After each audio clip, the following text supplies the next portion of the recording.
If you have unlimited migration, and if the numbers get out of control, then it is more difficult to bring people to Britain, make sure they have the schools and the homes and the hospital beds and the other services that are needed. And that's why we've always believed controlled immigration and better integration and a stronger society go together. But the extraordinary thing was that she seemed to be criticising her own record as Home Secretary and potentially yours as Prime Minister. Well, look, immigration is too high. Theresa May believes that. I believe that. Well, the truth is that we've done well when it comes to migration from outside the outside the European Union, and we've cracked down on things like bogus colleges. We've closed around 800 of them, which really weren't colleges at all. But because we've created more jobs than the rest of Europe put together, we have seen a large amount of migration from inside the EU. Now, the way to answer that is to reform our welfare system, so you can't come here and access benefits immediately. But secondly, it's to educate and train and make sure there are apprentices for our own people, which is why we're introducing this skills levy, so we really upskill British workers. It's one thing to criticise migration, it's another thing to set a target and miss it. It's another thing to set a target, miss it and have a record and then criticise your own record. Well, I wouldn't put it like that. I'd say quite right for the Home Secretary to say, look, we've taken some important steps to control immigration. It isn't enough. We need to do better. And let's remind ourselves that there's a purpose to controlling immigration, which is it's part of making sure we build an integrated, strong and cohesive society. Is this the sort of message you want the modern Conservative Party to put out there?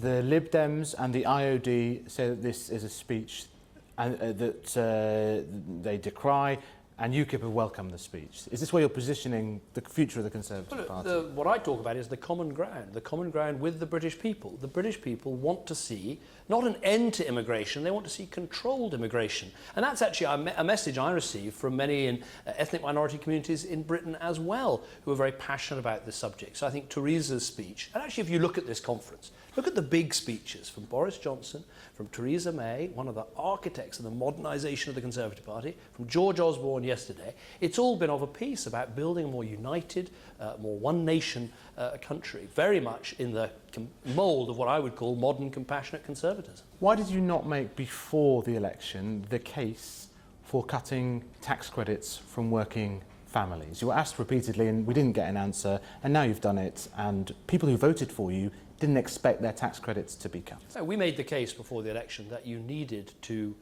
reduce welfare because our welfare budget was too big, and we made the case before the election that would have to include working age welfare. We made that case very clearly. In fact, when I became Prime Minister, 9 out of 10 families in our country were getting tax credits, including MPs were able to claim tax credits. The system had got too big and needed to be brought under control.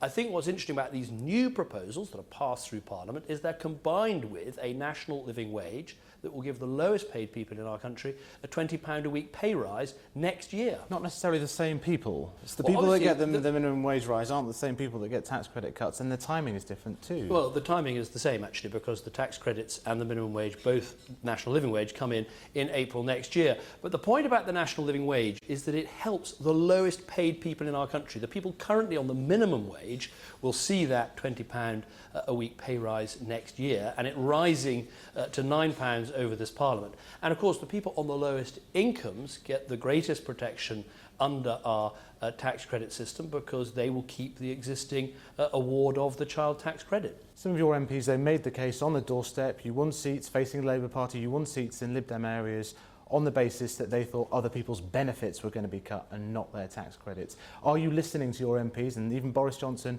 who are concerned about this and the message on strikes? Not only are we listening to our MPs, but our MPs voted for this in Parliament, where these measures were passed with a majority of over 30. And when you think that my majority is only 12, that demonstrates that we won widespread support across the House of Commons for these changes. And as I say, they're combined with the higher national living wage and the tax reductions that means you can earn £11,000 before you start paying any income tax at all.